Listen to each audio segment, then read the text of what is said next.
Making banana pastry cream. This is the liaison for the pudding. Sugar, starch, milk, vanilla, eggs. And you add the eggs last, because if you put the eggs in there with the milk, then when you add the starch, it'll stay lumpy. So whenever you make your liaison for your custards, you strain it. So like I said, any of the bits or inclusions from the sugar, those stubborn embryos. As you can see in my container here, I had a couple of eggshells. That's why you do this step. So now you know that your liaison is nice and smooth, eggshell free. It's just a precautionary step when you make pastry cream. And then over here I got a little bit of salt, the rest of the milk and sugar. I put my vanilla in the liaison because you like to add your vanilla to the end of a recipe. It stays nice and strong that way. I mean, there's nothing against cooking the vanilla in when you're heating up the cream, but you really get a better vanilla flavor, I've found in my experience, if you add it to the liaison or at the end of your recipe. A lot of recipes are like that, adding vanilla at the end, like when you make toffee, same thing. All right, we also need to have a pound of unsalted butter, diced up small, to add to our pastry cream at the end.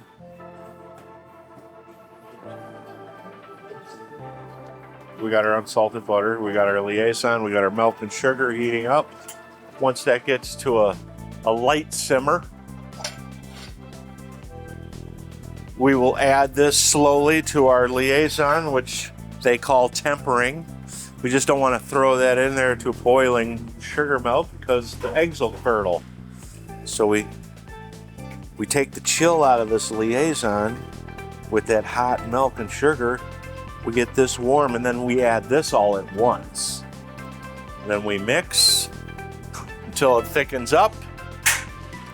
We cook out the starch for a good 2 or 3 minutes, otherwise it'll have that texture in your mouth of uncooked flour. We don't want that. And then we'll add the butter.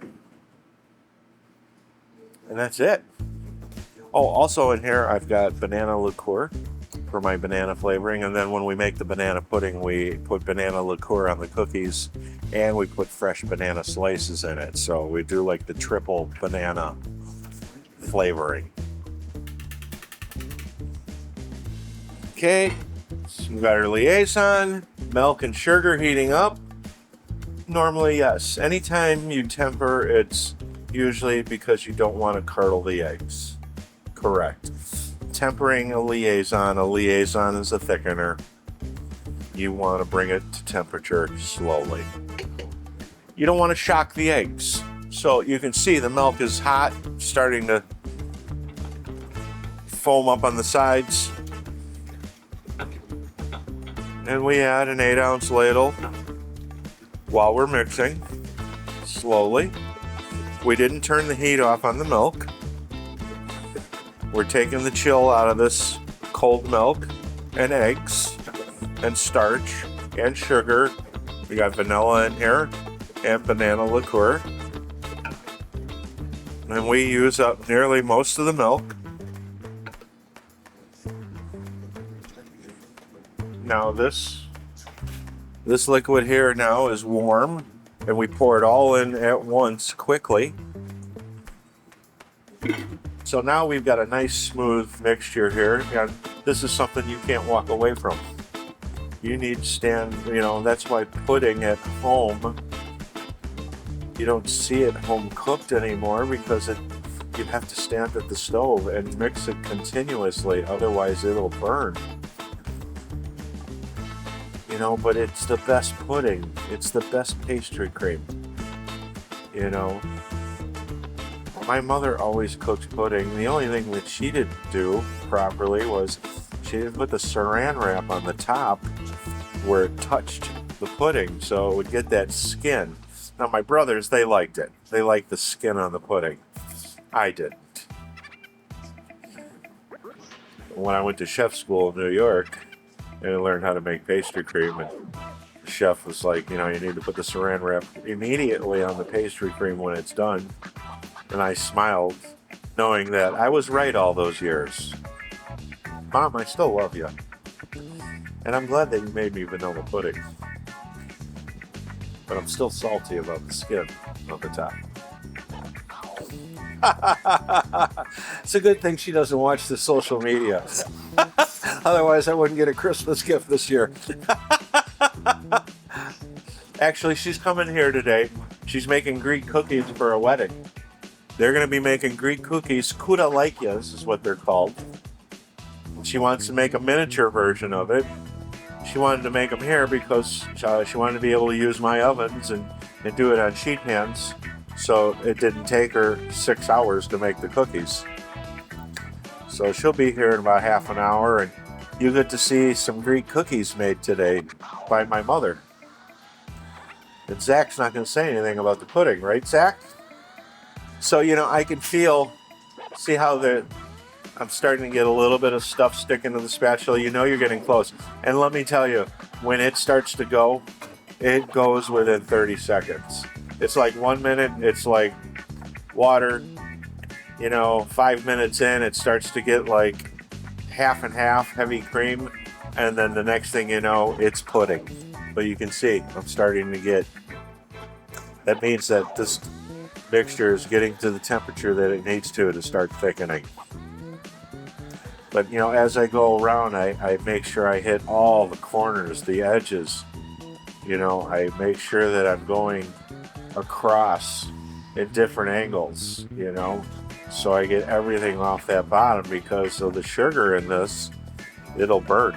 And then Lucita won't be happy with me. I've already caramelized 2 soup pots. Not my fault though, they're not big enough. I have to buy bigger soup pots. I couldn't stir them because I had so much stuff in them that would have spilled all over the stove. So I'm on Lucita's list already today. Okay, you can see how I'm getting these chunks. It's starting to turn. You can see it. See how those, this is when you come in with the whip. And it's a matter of seconds. Look at this.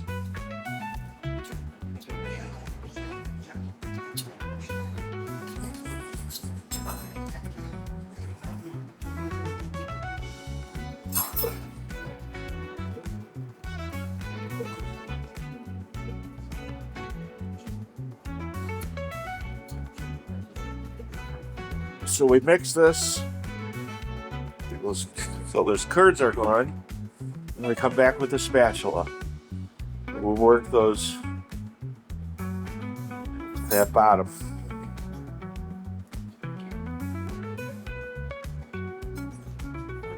And we cook that starch out so it doesn't have that flour texture to it. You know, if you use cornstarch to thicken up like cherries or cheesecake, you can tell when it's cooked because it gets clear, but with something like this, you can't tell. So you gotta give it at least a good minute or so. Like a good boil like this. Then you turn it off. That's when we add our chopped up unsalted butter. This is why we don't use half and half or heavy cream, is because we're adding the fat right at the end. We've got our pan all ready to put this in. Looks like I got a little piece of brown there. And just pop that out. You know, it's difficult when you have a copper pot that really conducts that heat well. This is a very heavy bottom pot though. You can't use thin metal pots for this type of thing. You will burn it. Also, by adding the cold butter at the end, not only does it richen up your pastry cream, but it helps get this cooled off. So what we'll do tomorrow is we'll take this pastry cream, we'll fold in some whipped cream into it, and then this will go on top of cookies and bananas, and then we'll drizzle Belgian chocolate on top of it. And that's our version of banana pudding. Okay, Mom. This is where you missed.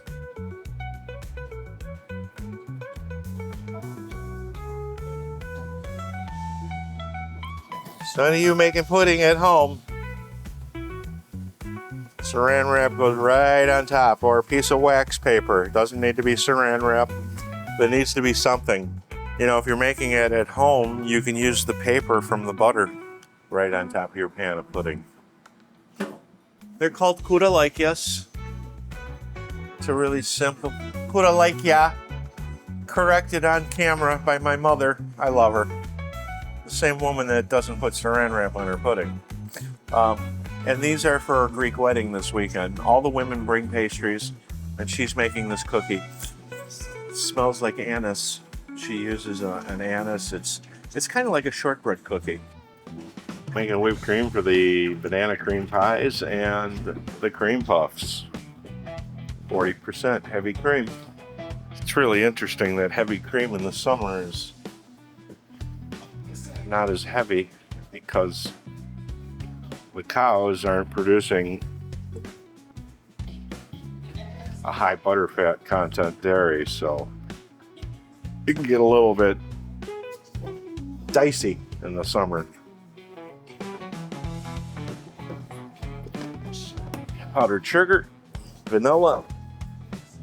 So, one of the keys to banana cream pie, besides making a pastry cream from scratch, is using a ripe banana but not overripe. Those are like perfect because you can see they're still nice and white and firm, but they're ripe. So my daughters, who are into health, have told me that banana peels have like a natural Botox effect. And I always, so I don't get that turkey neck when I get 70 years old, but on your face for wrinkles, banana skins, I'm told, are a cosmetic secret. So I'm just passing that one along. Now in chef school, we used to take pastry cream and add just a little bit of whipped cream to it. So we're gonna do that. All right, we're making banana cream pies. We're gonna put our pastry cream in the bowl. I cooked that yesterday. But what you wanna do, whenever you make any pudding, you wanna give it a good whip. And it kind of takes that, makes it nice, smooth, and creamy. That's looking good. That was about 30 seconds. As you can see, this pastry cream still has the thickness that we need for a cream pie. Wolfgang Puck makes his cream pies this way as well, and I liked it. And the way he does it is he lines his crust with bananas. You know your bananas are ripe when it comes right off the stem. But like I said, you want to get them to this point where they're like half speckled. Otherwise, they get they still have some firmness to them. You can see how white they are still. A banana cream pie is also a pie that you really have to eat the same day because these bananas will brown on the third or fourth day. So it's not really a pie that you can make too far ahead of time. Yeah, when your bananas are starting to get completely like that, that's just too far.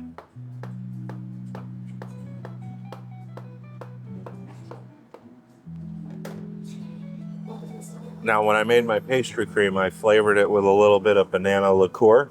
So the pastry cream has banana flavor as well. So what we do is we get those bananas sealed in this pastry cream, keeps them from oxidizing and turning brown. Then he puts bananas in the middle as well. So you got 2 layers of bananas, bottom and top, or middle, not top. And you notice I'm doing this as I go because I don't want the bananas to discolor. See, this is not what you want. I don't want them that ripe. This ripe is good for sorbets. You know, the riper the fruit, the better the sorbet, but not for banana cream pie. So we get this, so these bananas aren't exposed, and you gotta make sure that it's sealed up from those bananas.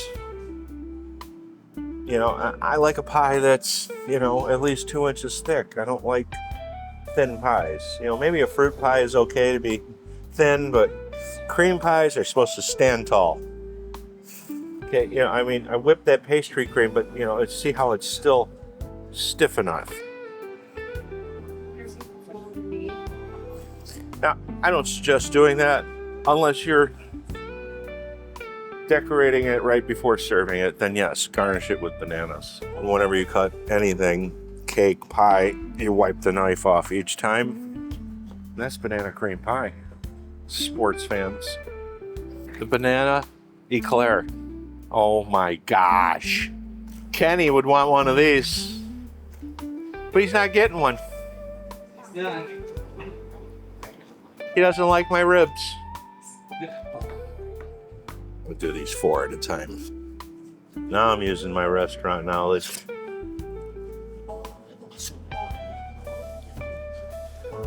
What I like about my pastries is they're not too sweet. And that's because I use cane sugar and everything.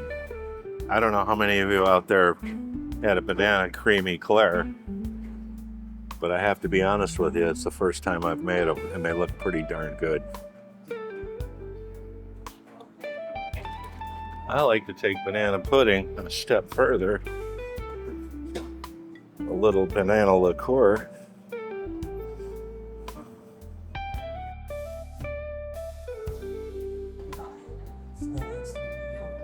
There you have it.